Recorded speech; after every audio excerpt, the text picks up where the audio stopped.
Welcome to all in my YouTube channel NCERT e-teaching. I am Dr. Kailash Meena going to explain NCERT class 7 science chapter number 3 fiber to fabric. Before starting this chapter, let's review the same chapter from class 6 science. There also it was chapter number 3 and the name was also same, fiber to fabric. So what we have learnt in class 6th, chapter number 3, fiber to fabric. So we have learnt that there is a variety of clothing material or fabric such as cotton, silk, wool and polyester.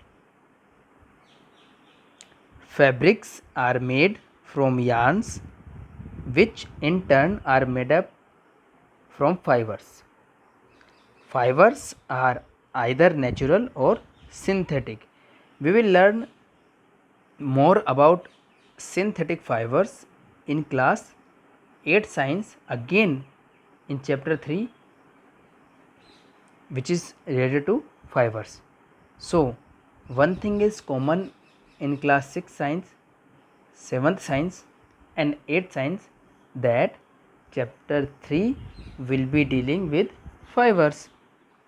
So cotton, wool, silk and jute are some natural fibers, while nylon and polyester are some examples of synthetic fibers. Fibers like cotton and jute are obtained from plants. The process of making yarn from fibers is called spinning. Fabric from yarns is made by weaving and knitting. So all these concepts or facts we have learnt in our class 6th science chapter number 3, fiber to fabric. And there we learned that fiber may be natural, which comes from natural resources as plants and animals, and they may be synthetic or man-made. So if we divide these three categories, so one category natural fibers from plants we have studied in class 6, natural fibers from animals we are going to learn in this chapter in class 7 science, and finally the synthetic fibers which are man-made fibers we are going to learn in class 8 in next year. So let's start our video. Now we are learning about animal fiber. So what are animal fibers? So simple. Animal fibers we obtain from animals. And why animals have fibers? We can easily feel the appearance of fibers when we feel our hairs on our different body parts. Sometimes these hairs feels very harsh, sometimes some hairs feel very soft. So in the same way many animals are having different types of hairs. And if you remember the last time you have visited a salon, that cutting of hairs or trimming of hairs do not hurt you because they are the dead parts of your body. So if you remove hairs from any organism by cutting, it will not hurt them. But yes, if you remove hairs by pulling it out, then it may hurt because our roots of hairs, or hairs have some roots or some living cells. We have learned the concept of cells in chapter 1 and in chapter 2 also in my previous videos. So pulling of hair may hurt, but cutting of hair will not hurt us until unless we cut some part of our body. So we can remove hairs from different type of animals without hurting them, and we can keep removing hairs in different intervals, so we can obtain a good amount of fibers from animals. So from which animals we can get fibers, and what type of fibers we are getting from animals? So two types of fibers, wool and silk, we are dealing in this chapter. So wool is obtained from sheep, goat, yak, camel, llama, alpaca and other animals, and silk is obtained from silkworm. So there was an activity in our NCERT book from chapter 3. The activity was collect pictures of animals whose hair is used as wool. Stick them in your scrapbook. If you are unable to get pictures, try and draw them from the ones given in this book. Find out words for sheep, goat, camel and yak in your local language and also in other language of our country. So the collection of pictures we can do from many charts which are available in station shops, and also from internet we can use images to make a scrapbook. And that is my assignment for you students also. You must make the scrapbook and you will take snapshots of your scrapbook and you will submit your scrapbooks PDF through Google Classroom to our class. So and as per the third point, the learning of names of these animals in our local language or in other language, it will be very interesting activity for you, and you can take help from your parents, from your neighbors, your relatives and also from the internet, and you are going to learn very interesting and important facts from this activity. So I highly recommend this activity for you students. Now so I arranged some pictures of those animals which were asked by this activity. So let's see: sheep, goat, yak, camel, llama, alpaca and silkworm. So this is how you can arrange the pictures. You can use my PPT also for cutting, printing and cutting the pictures. So there are so many sources from where you can arrange pictures, because many people or many students are visual learners. So when you see the pictures of any animal or any concept which is discussed in your book or in your chapter, you are connecting with those pictures and your visualization happens while learning. So you are able to recall fast. So it is very good practice to connect the concept with pictures, as I have done the same in my previous videos of chapter 1 and chapter 2 of science. Now what is wool? Wool is obtained from fleece of sheep, goat, camel, yak, llama, alpaca and other animals. And you must have remembered the nursery rhymes that Mary had a little lamb, a little lamb, a little lamb. You have heard about that rhyme, na? That it fleece was like a snow. So fleece there means hair of sheep. Now these animals have a thick coat of hair on their bodies because the hair traps air, and air is a poor conductor of heat. So the air keeps their body warm. So here we are encountering a concept which is called poor conductor of heat. So what is conductor, what is not conductor, I am discussing very brief. We will learn later in our upcoming chapters. So what is a conductor of heat? Any material which allows passage or passing of heat from it. For example, many metals. So utensils are made up of metals, and they are if you are able to observe the thing, I do not recommend that you follow this procedure. When you cook something, when your parents are cooking something in any utensil, it will get heated gradually, and all parts are heating apart from those handles of made up of from tough plastic, and this plastic is not conducting the heat, and this is why that plastic is called as insulator. So there will be two things you are going to learn in the chapter heat: conductors and insulators. So conductors are metals or substances which allows heat to pass from it, and insulators are the opposite. For example, wood and plastic, some type of plastic which do not allow heat to pass. So by utilizing this concept, we are making utensils with metal body and with plastic handles. So now here is a concept that air is a poor conductor of heat, poor conductor of heat, which is air. And you can notice in sweaters, and especially in homemade sweaters, when your mother or any relative makes a sweater for you, you can notice the large fibers or large holes within the sweater. You are not able to get this type of holes in your uh, I may not say hole, that there are air spaces. See, air spaces within your sweater you can see. So because of those air spaces, the sweater feels as warm. Because this when we use term that woolen clothes are warm and cotton clothes are not warm, we are trying to say indirectly that they are keeping us warm or they are not keeping us warm. Why? Because our body have to maintain a constant temperature which is approximately equal to 37 degrees centigrade in no matter whatever the temperature of environment is.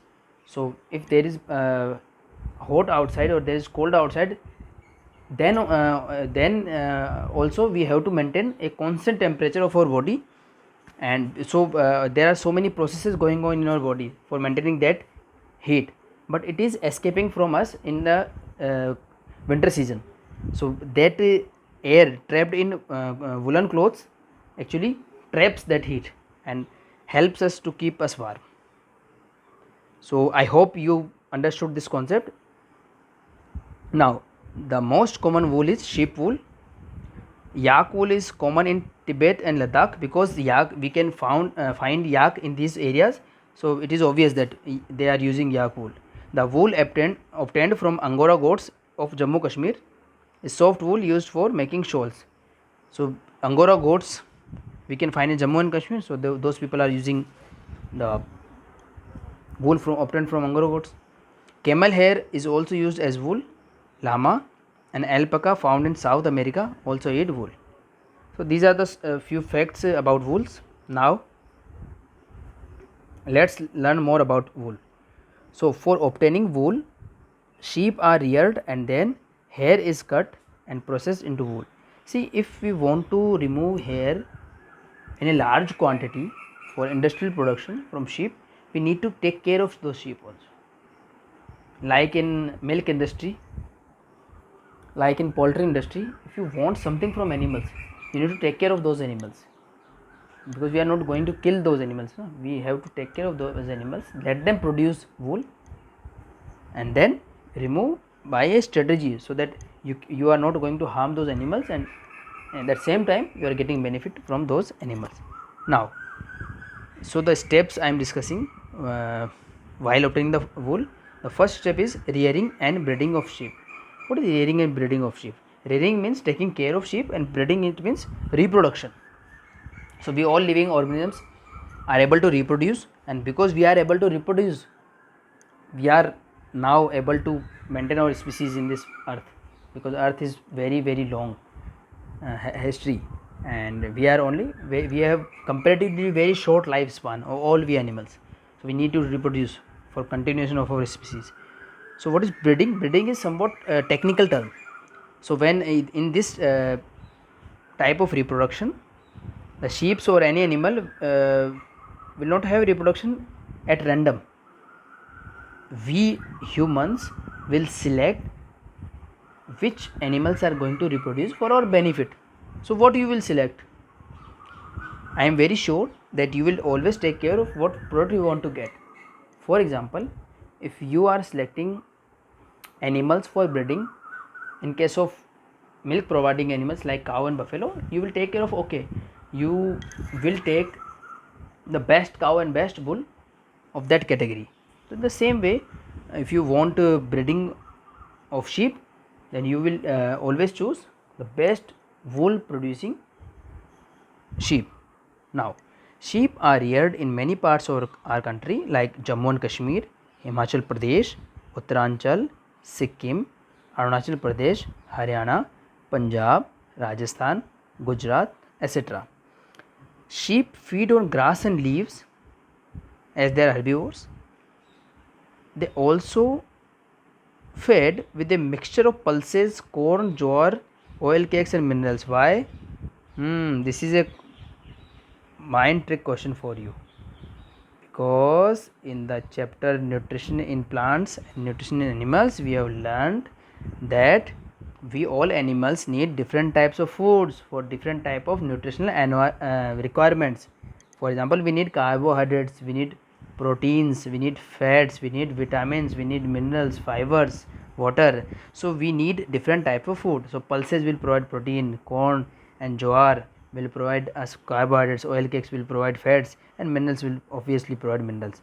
This is why we fed sheep like this type of food for better health and better production of wool. In winter, sheep are kept indoors and fed on leaves, grain and dry fodder. Some breeds of sheep, what is breeds of sheep? See, this term is derived from breeding. So what is breed of sheep means different varieties of sheep. We will learn more about animal breeding or plant breeding in our higher classes if you opt for biology. But now it is simple idea that breed of sheep means variety of sheep which you are choosing for further reproduction, for increasing your livestock or number of sheep for wool production. Now, some breeds of sheep have thick hair on their body which yield good quality wool in large quantities. They are selectively bred to get sheep of good breed. Now, processing fibers into wool. So, by removing hairs or by removing fleece from sheep, you are only getting raw material. How can you make these fibers into wool? Let's understand. The processing of fibers into wool is done in 6 steps. First, the fleece or hair of the sheep is removed from its body along with a thin layer of skin by using machines. This process is called shearing. So we need to remember this term. Shearing is the removal of fleece from sheep. Next step is the sheared skin with hair is washed in tanks. Why? To remove grease, dust and dirt. This process is called souring. The next step is the hairy skin is sent to a factory where hairs of different textures are separated. This process is called sorting. So we encountered 3 terms: shearing, scouring and sorting. Now, what is the next step? The next step is, there are 6 steps, so we have discussed 3 steps. Now the 4th step is small fluffy fibers called burrs. This is in important terms. Burrs are separated from hairs, again washed and dried.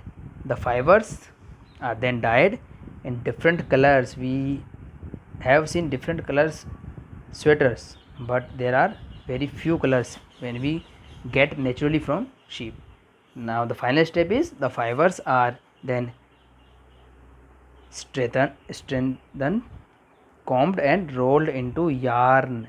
They are then spun and woven into fabric. So this is how we make wool after removing from the sheep. Now this diagram summarizes the process which I have discussed. The first step is shearing a sheep, which means removal of wool.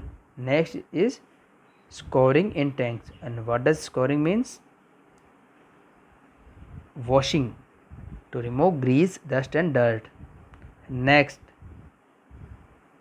scouring by machines, again washing, then rolling into yarn. So these are few steps, and you can have interesting images on internet also. You can have a look on real life or real industrial pictures from internet. So this will be very interesting for you to see those pictures. Now, so this is how we are obtaining commercial wool from sheep. So I hope you enjoyed the video and you have learned something from it. So don't forget to complete the activity which I have given in the video.